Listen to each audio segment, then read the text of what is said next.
Nossa nutróloga, a doutora Ana Luísa Vilela, está ao vivo com a gente mais uma vez. Bem-vinda! Ai, obrigada, é sempre um prazer. Prazer nosso, né? Mesmo que eu brinco agora com os convidados, doutora, nada pessoal, essa nossa distância, nada pessoal. Bem-vinda, viu? Obrigada, vamos falar de um tema muito importante, ainda mais agora que o pessoal está em casa, ansioso e comendo. Então a gente tem estudos novos mostrando que a obesidade deixou de ser estética e ela cada vez mais é um problema de saúde. O tema central até da nossa discussão hoje da pauta é a pressão alta. Porque eu imagino quem então já tem problemas, né, com a pressão, e até eu acho que vão surgir perguntas a respeito do medicamento, que nesse momento que as pessoas estão saindo menos, tendo menos contato com os médicos, dá até uma certa insegurança desses medicamentos que são de controle, né, doutora? Sim, e a gente não pode parar os nossos tratamentos. E agora está vindo vários estudos relacionando a obesidade e a pressão alta como fatores de grande risco. Ligados ao coronavírus também. Ligados também ao coronavírus, tá? Até casos de pacientes mais novos que vieram a falecer em outros países, que eles estavam na faixa de sobrepeso até de obesidade. Olha então, só. Relatos de casos. Então, é muito importante a gente entender esse processo, entender o papel da pressão alta, entender como se tratar para a gente não estar nesse grupo, a gente tentar sair desse grupo de risco, ou então minimizar os impactos e não deixar a gente engordar em casa. Isso é importante. Isso é muito importante, porque a pressão alta é uma doença silenciosa, a hipertensão é uma doença silenciosa e a obesidade traz essa doença junto. Então, muitas das vezes você está ganhando peso e não está nem sabendo que a sua pressão está aumentando. E você continua comendo, ainda mais a gente em casa, acha que está comendo bem, vai lá, pega uma pipoca super saudável, feita, sem óleo nenhum, mas põe aquele tanto de sal, Carol. É verdade. Então, e na frente da TV mais tempo, enfim, estamos aí com esse convite, né, pra gente estar mais tempo nesse aconchego também do lar, assistindo as programações, e aí o petisquinho vem junto. Eu vou, antes da gente introduzir até e mostrar a questão dos alimentos e o que a gente deve se preocupar mesmo, eu vou chamar, gente, as palavras do cirurgião cardiovascular, o Dr. Elcio Pires Júnior. Olha o que ele diz. Olá, eu sou o Dr. Elcio Pires Júnior, cirurgião cardiovascular. E estou aqui hoje no Você Bonita para falar sobre um dos principais fatores de risco para as doenças cardiovasculares, que são a principal causa de morte no Brasil e no mundo, a hipertensão arterial. A hipertensão ocorre em 30% da população mundial, porém apenas metade sabe o seu diagnóstico e menos de um terço está com a pressão controlada. A hipertensão arterial é definida por pressão arterial sistólica acima de 140 e pressão arterial diastólica acima de 90. Assim, está hipertenso quem tem a pressão acima ou igual a 14/9. Pacientes com pressão entre 12/8, que é a normal, e 14/9 são considerados pacientes que têm portadores de pressão normal alta. São causas de hipertensão arterial: obesidade, sedentarismo, estresse, tabagismo, uso excessivo de álcool e o uso excessivo do sal. A hipertensão é uma doença silenciosa, mas o paciente pode ter sintomas que podem sugerir o aumento da pressão arterial. E são eles: a falta de ar, a dor de cabeça, a visão borrada, tontura e dor no peito. O diagnóstico ainda é realizado na medição da pressão no consultório, sendo ideal a realização de 3 medidas onde é obtida uma média. O tratamento é baseado em medidas não farmacológicas e farmacológicas. As não farmacológicas são a redução da ingesta do sal, sendo que o consumo máximo de sal deve ser de 5 gramas por dia, perda de peso e a realização de exercícios físicos de forma regular. As farmacológicas são quando há necessidade do uso de medicações para a redução da pressão. Às vezes, apenas as medidas farmacológicas já são suficientes para a redução da pressão, e quem tem necessidade de usar medicações para o controle da pressão tem que fazer as medidas não farmacológicas obrigatoriamente. Realize consulta médica e exame de rotina, tenha bons hábitos de vida e meça sempre que possível a sua pressão, para verificar como ela está. Medidas simples e práticas podem evitar uma doença que predispõe diversas outras doenças graves. Até a próxima! Tá aí, um beijo pro Dr. Elcio Pires Júnior, cirurgião cardiovascular. Obrigada pelas palavras. E agora seguimos então ao vivo com a doutora Ana Luísa Vilela, nossa nutróloga, para falar a respeito da alimentação. Então, qual é o ponto de partida, ainda mais nesse momento, que eu até comentei hoje isso nos meus stories mais cedo, a gente mesmo que esteja comendo de forma correta, a gente tem aumentado as quantidades. E aí a questão do sal, ela parece que ela vem, né, vem junto. Como a gente escutou aqui agora, quais são os grandes fatores de risco? O que a gente consegue mudar, o que a gente não consegue mudar? A hipertensão, ela vem por causa grande parte por causa de maus hábitos. Lógico que tem a parte genética, eu tenho uma hipertensão genética, mas se eu estou acima do peso, se eu estou comendo mal, se eu estou tendo muito estresse, tudo que está acontecendo com a gente agora, Sim.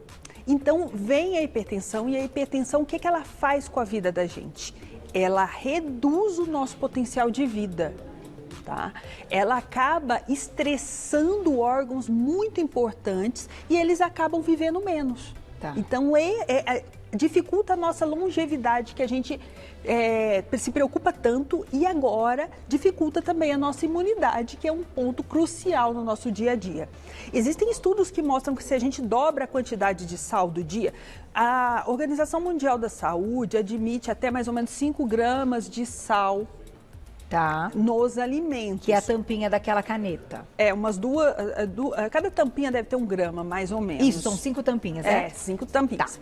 Mas o brasileiro chega a consumir até 12 gramas em média. Para cada dobra dessa quantidade, a gente pensa que a gente pode guardar mais ou menos 1 litro, 1,5 litro de líquido dentro do corpo. Isso não é um cálculo certo, porque tudo na vida tem sódio, todos os alimentos têm sódio. O que a gente tem que pensar disso tudo? Vamos lá, vamos ser práticos. Não usar sal de adição. Tá? Principalmente agora que a gente está em casa, vamos tentar consumir os alimentos mais in natura possível. Lógico, um salzinho, vou comer um bife, vou comer alguma coisa. Tenta colocar limão, colocar bastante ervas para a gente diminuir essa quantidade de sal. Quem já tem pressão alta, Carol, vamos tentar salgar a comida no prato, para você ter consciência de tanto de sal que você está colocando. Para você não se perder nisso. Porque, coloquei sal no arroz. Eu não sei quanto sal eu estou comendo, porque aquilo ali foi na panela. É verdade, já foi salgado. Agora, a diretora está perguntando o seguinte, doutora. Para as pessoas que tinham uma vida super ativa, então que estavam saindo o tempo todo, andando bastante, não só no momento de uma atividade física, mas o extra atividade física, né? Que completa aí toda a nossa rotina, do vai e vem, de fazer alguma coisa fora, de buscar não sei o quê, de marcar algo não sei aonde, né? Tudo isso você está, o quê? Se movimentando. Isso também tem um impacto para as pessoas que têm pressão alta? Sim, um impacto grande, porque o movimento, o exercício físico melhora a contração muscular, e isso é fundamental para bombear esse sangue. A nossa circulação ela é feita não só do coração. É verdade. Então a gente precisa muito desse movimento. Então em casa nunca fique muito tempo parado, mas a gente vai ter uma pauta inclusive inteirinha sobre isso agora. Sim, então o excesso de líquido também. A gente tem que fazer muito xixi em casa. É o tempo da gente se observar. Nós estamos em casa, vamos guardar esse tempo pra gente, para cuidar da nossa comida, para observar se a gente está fazendo um xixi clarinho, para observar os nossos momentos de pico de ansiedade durante o dia, para a gente poder tratar isso, para a gente poder correr atrás de algum tratamento que nos ajude a passar por esse período da melhor forma possível. Agora é o momento da gente se cuidar. A gente acha que não, que agora é o momento, não, vamos esperar tudo acontecer. Não, agora é o momento da gente emagrecer, para quando a gente voltar para o dia a dia, a gente está melhor.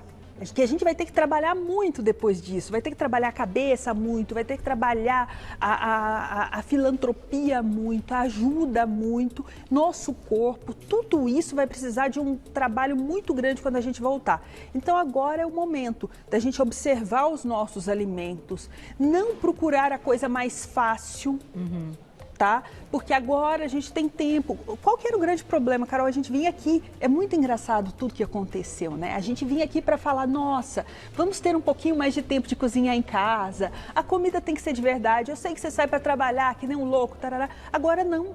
Pois é. A gente parou, a gente inverteu completamente o problema, e o problema está vindo E antes a gente dizia né? que queria que o dia tivesse 48 horas, não sei quantas horas.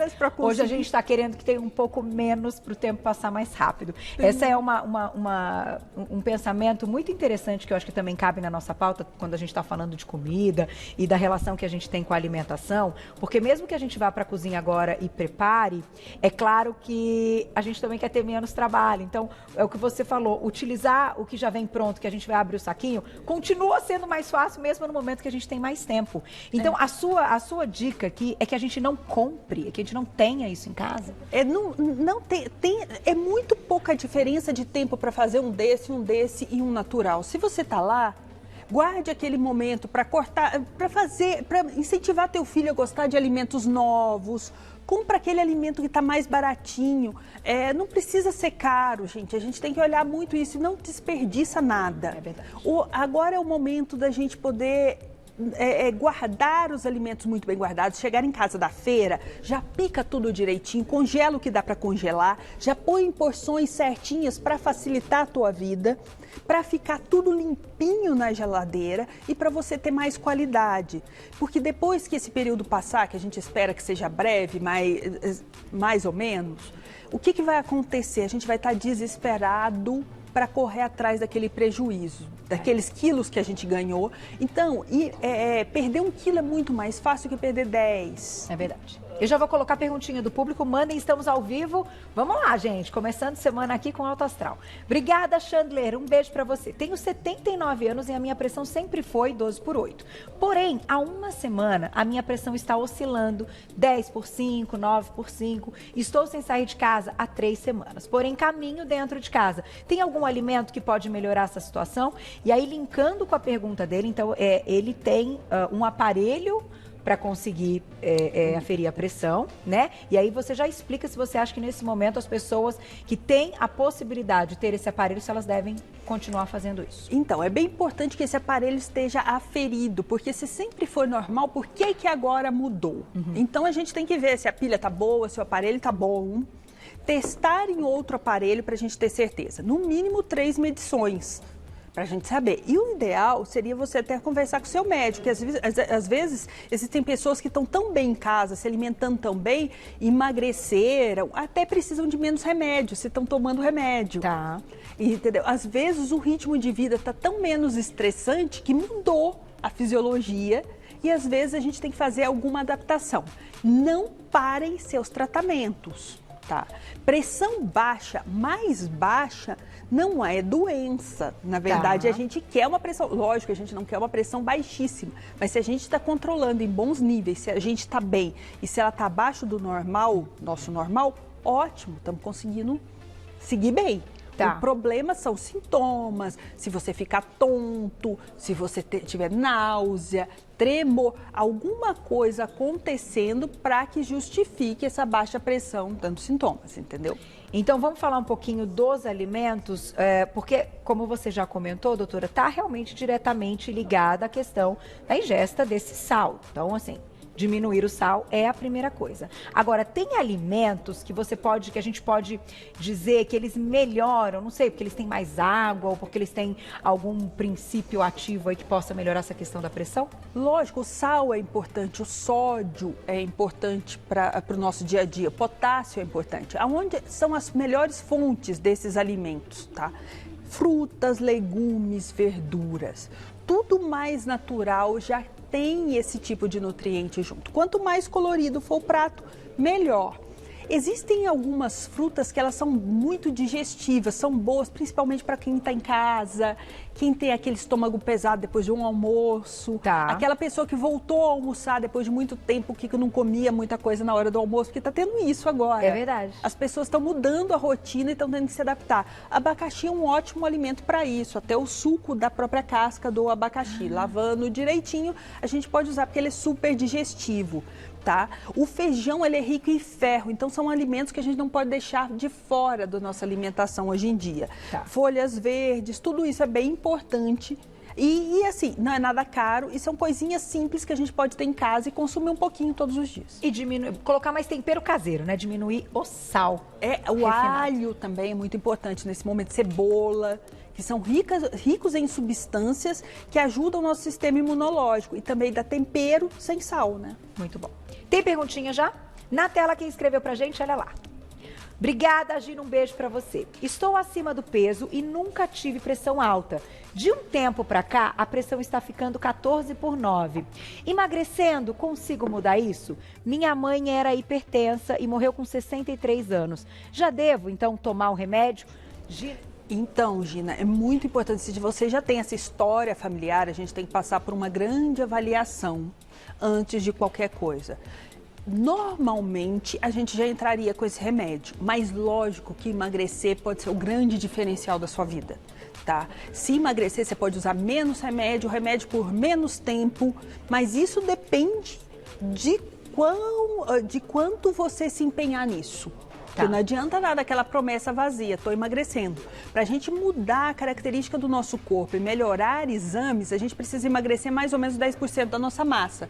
Se ela está pesando hoje 80 quilos, então a gente tem que perder mais ou menos 8 quilos. Então isso é bem importante. Então, você tem que ter afinco e conseguir chegar lá. Mas é muito importante uma avaliação com o cardiologista. Doutora, conta pra gente como é que tá esse momento. A gente já vai falar da lista dos alimentos, então, que a gente tira, claro. Mas como é que tá esse momento com a telemedicina? Eu acho que você deve estar, né, trabalhando normalmente. Até para que as pessoas que estão com essa dúvida em casa, que começaram a ferir a pressão e estão vendo que está acontecendo alguma coisa, para que elas tenham aí uma segurança, se precisarem de um atendimento médico, que ele não deixou de existir nesse momento, né? Não, os médicos estão aí, a gente está se adaptando, tudo que é novidade é diferente. A gente acha que, não, por ser telemedicina não vai ser igual. Não, pelo contrário, você vai ter um médico a hora que você quiser, perto de você e você dentro de casa.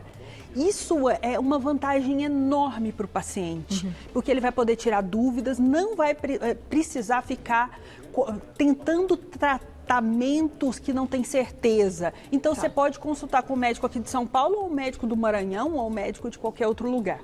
Então, isso é muito importante. Use ao seu favor. Use todas essas ferramentas novas ao nosso favor. A gente está vivendo uma grande pandemia que a gente não pode deixar as nossas doenças do cotidiano, as nossas doenças piorarem o nosso estado de saúde, para que, se a gente tenha o vírus, porque todo mundo vai chegar um dia que vai ter, realidade. É uma realidade, a gente vai ter que se contaminar para a gente ter imunidade dele, que a gente passe isso da melhor forma possível.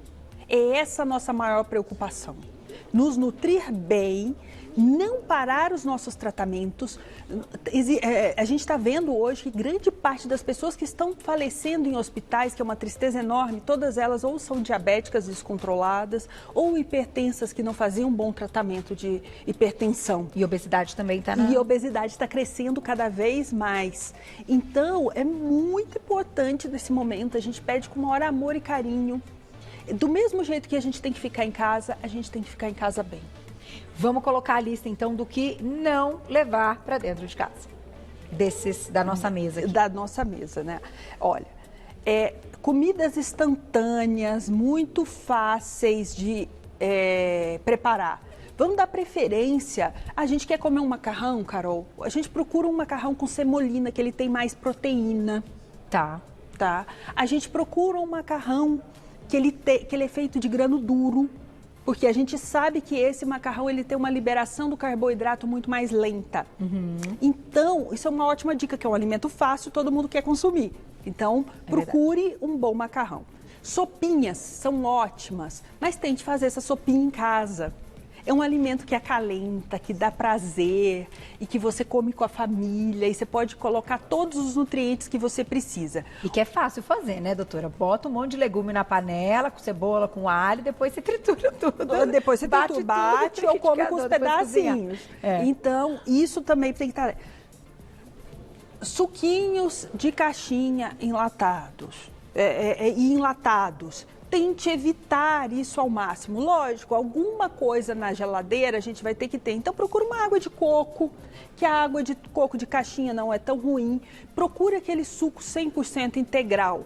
O suco é muito interessante. A gente tem suco, a gente tem suco puro, que é o integral. A gente tem refresco. Então, procure o que tem maior quantidade de fruta. Aqui teve o suco que teve a menor interferência. Tá? Eu tenho comprado aquele de polpa assim mesmo, né? O integral de uva e misturo com água. E mistura com água, porque ele é o suco puro da uva.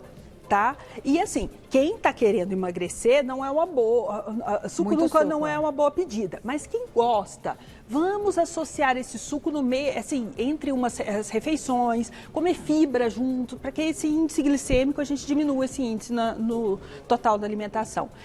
Pode falar. Evitar salgadinhos, coisas com excesso de sal. Evitar biscoitinhos que tem muita gordura agregada, porque às vezes a gente acha, não estou comendo gordura nenhuma. Mas normalmente esses biscoitinhos recheados, o recheio é todo feito de gordura hidrogenada. Então isso também aumenta a sua possibilidade de ganho de peso. Tá? E com isso aumenta a pressão. Não, refrigerante também, mesmo excesso zero, né? de açúcar, de adição. Nossa, né? O zero tem sódio até outra encarnação. Aí, o que a gente quer? Frutas, legumes, verduras, o que a gente quer? Peixes, variar bastante esse tipo de alimento. Por quê? Para não enjoar, Carol. A gente está em casa focada nisso, a gente está naquele ritmo, acorda, lava a louça, acorda, faz comida, vai para a aula do filho, que a gente está tendo que se adaptar agora, a gente está tendo jornada tripla, né? Porque agora a gente é professor também dentro de casa. Pois é. Essa parte tem sido bem complicada para as mães. Eu mandei beijo pro meu marido e falei, olha, ele que está cuidando dessa parte porque eu estou aqui, mas tem sido bem preocupante. Também, é um assunto que eu acho que a gente tem que conversar em algum momento aqui no Você Bonita. Vamos trazer alguém para a gente falar sobre isso. Eu vou colocar a perguntinha do público. Quem escreveu para a gente na tela, olha lá. Obrigada, Elaine, um beijo. Adoçante sucralose também influencia a pressão arterial? A sucralose é um adoçante natural. Para quem tem problema de obesidade e pressão, é o que a gente, a sucralose, xilitol, todos esses adoçantes naturais, é o que a gente preconiza. Na verdade, a gente consome muito pouco adoçante, Carol. Assim, é mais um café. É uma coisinha, assim. Mesmo aqueles que são denominados adoçantes, que são muito ruins para pressão, tarará, se você tomar uma gotinha só, não vai ser ele que vai ser o vilão no meio disso tudo aqui que a gente está mostrando, sabe? Mas muito cuidado, procure alimentos mais naturais. É o ideal, nesse momento é o ideal. Mas se você quer precisar tomar alguma coisinha, uma gotinha, um pouquinho, vamos tentar apreciar o sabor natural dos alimentos, né? E os laboratórios estão abertos para quem precisar fazer exames, enfim. Também. Sim, inclusive os laboratórios não estão fazendo teste em loco de Covid. Então, se você for lá em laboratórios, eles não vão estar fazendo. Por quê? Para preservar essa população que precisa do exame. Sim. Então, grávidas também. Grávidas. Então, a gente tem vários laboratórios que você pode estar indo sem risco de contaminação. Isso é bem importante. Saber. Vou agradecer mais uma vez nossa queridíssima nutróloga, doutora Ana Luísa Vilela. Vai no Insta para seguir todo o trabalho, né? Nesse momento aí que tá todo mundo unido, todo mundo se ajudando. Você tem colocado vídeos bem bacanas. Vai lá dar uma olhada no Instagram, @doutora abreviado, Ana Luísa Vilela, tudo junto. Doutora abreviado, Ana Luísa Vilela, tudo junto. Tem o site também para vocês encontrarem mais informações. Doutora, muito obrigada. Te espero numa próxima, que a cada dia melhor. Com certeza. Eu estou muito positiva. Até a próxima. Obrigada. Até a próxima.